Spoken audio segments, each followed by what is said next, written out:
Bonjour, je me présente Nicolas Doulet, je suis en charge des partenariats industriels à l'Institut Imagine et donc là je vais vous présenter un focus sur la thérapie génique qui est réalisée à l'Institut.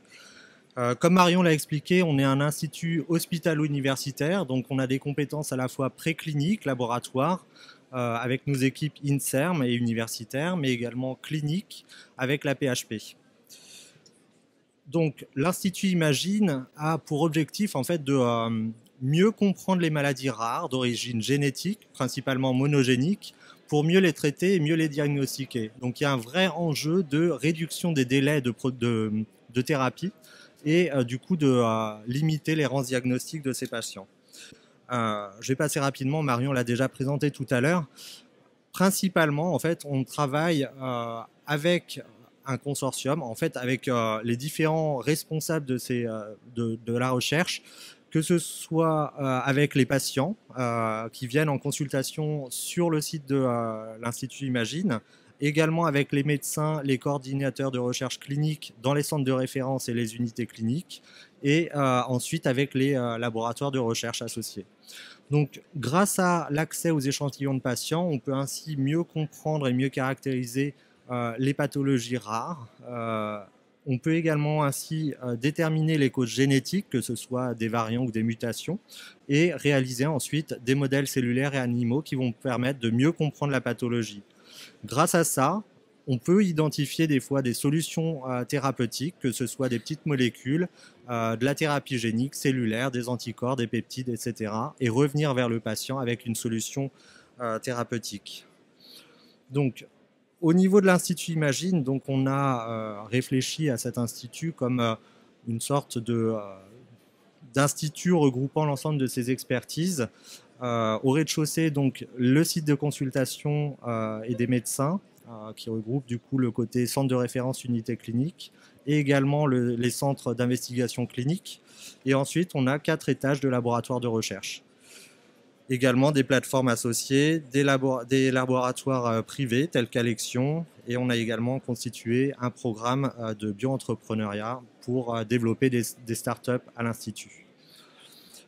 On étudie énormément de pathologies diverses, telles que tout ce qui va être immunodéficience, également tout ce qui va être hématologie, de la neuroscience, de la néphrologie, principalement deux grosses expertises, immuno-hémato et tout ce qui va être maladie du développement. Je vous ai surligné ici en couleur les différentes pathologies pour lesquelles on a une solution ou au moins une démarche de thérapie génique. Donc on voit principalement en immunologie, donc avec des problématiques plutôt de l'antivirus, et également des thématiques plus sur des AAV avec l'épidermolyse bulleuse, l'ophtalmologie, etc. Et là, c'est plus des AAV qui vont cibler un tissu, un type de cellules plus matures. Alors quand on parle de thérapie génique, en fait, il y a deux grosses problématiques derrière, ce qu'on va appeler en fait la stratégie de thérapie génique. Est-ce qu'on souhaite augmenter l'expression de ce gène, diminuer l'expression, tuer la cellule, une cellule spécifique? Donc on va avoir derrière ça différentes solutions en adaptant par exemple l'expression du gène, en modulant le promoteur, en ciblant avec des CAR-T-cells ou des CAR-T-reg les cellules qu'on souhaite cibler. On peut également modifier par CRISPR-Cas9, je pense que vous connaissez la technologie, pour substituer une base qui va permettre de soigner le patient avec une pathologie donnée. L'autre problématique, ça va être de cibler spécifiquement les cellules en question et bien sûr les organes. Donc c'est ce qu'on appelle la stratégie de vectorologie, avec des problématiques cette fois de bien cibler le bon organe, ne pas avoir d'effets secondaires de off-target. Tout ça, ça nécessite également des expertises de production de virus où il y a d'autres développements tels que des nanoparticules, voilà, donc différents niveaux.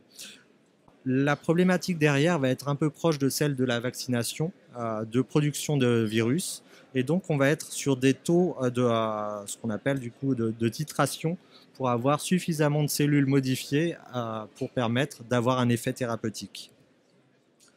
Au niveau de notre chaîne de valeur, donc principalement, on intervient dans les phases précoces de développement puisqu'on a des laboratoires associés et on est également proche des patients. Donc, nos chercheurs en fait vont identifier des nouvelles séquences, des nouvelles mutations qui vont permettre derrière d'imaginer de changer ces séquences génétiques chez le patient et donc de faire ce qu'on appelle le genetic edition, le design en fait d'une nouvelle séquence qui va être une séquence thérapeutique. Derrière, bien sûr, il va falloir valider cette séquence dans des modèles cellulaires, la plupart du temps directement avec des cellules de patients, et ensuite avec l'aide d'industriels qui ont les expertises sur, par exemple, des vecteurs ou des techniques de transduction des cellules, d'encapsider, de mettre ces séquences pour permettre de cibler directement ensuite l'organe ou la cellule souhaitée. Donc c'est tout ce qui va être optimisation de la transduction des différents protocoles. Rapidement, on est confronté également à des problématiques de production de ces vecteurs. Donc on cherche également des technologies, des sociétés qui ont ces technologies proches de la vaccination, de production de l'antivirus, de virus adéno-associés, AAV, ou de petites particules, que ce soit nanoparticules, ou des particules avec directement associées à des anticorps. Derrière, on a des expertises associées sur toute la validation préclinique réglementaire. C'est un point qui est important puisque ça rentre dans un nouveau cadre qu'on appelle MTI pour toutes les nouvelles thérapeutiques innovantes faisant référence du coup aux thérapies géniques et cellulaires. Et on peut ainsi rapidement aller vers le patient en testant en phase 1-2 ces produits de thérapie génique. Alors à l'Institut Necker, à l'Institut Imagine, à l'hôpital Necker, on a également un laboratoire qu'on appelle de biothérapie qui permet de faire ces validations précliniques réglementaires et cliniques réglementaires avec une aide du coup pour l'accompagnement du projet jusqu'à la phase du coup de test chez le patient. Et on est en train d'ouvrir également ce qu'on appelle une unité de biothérapie avec des lits pour des patients en traitement avec des lentivirus. Donc c'est en fait des chambres entièrement stériles qui vont permettre à 4 patients en même temps d'être traités par thérapie génique.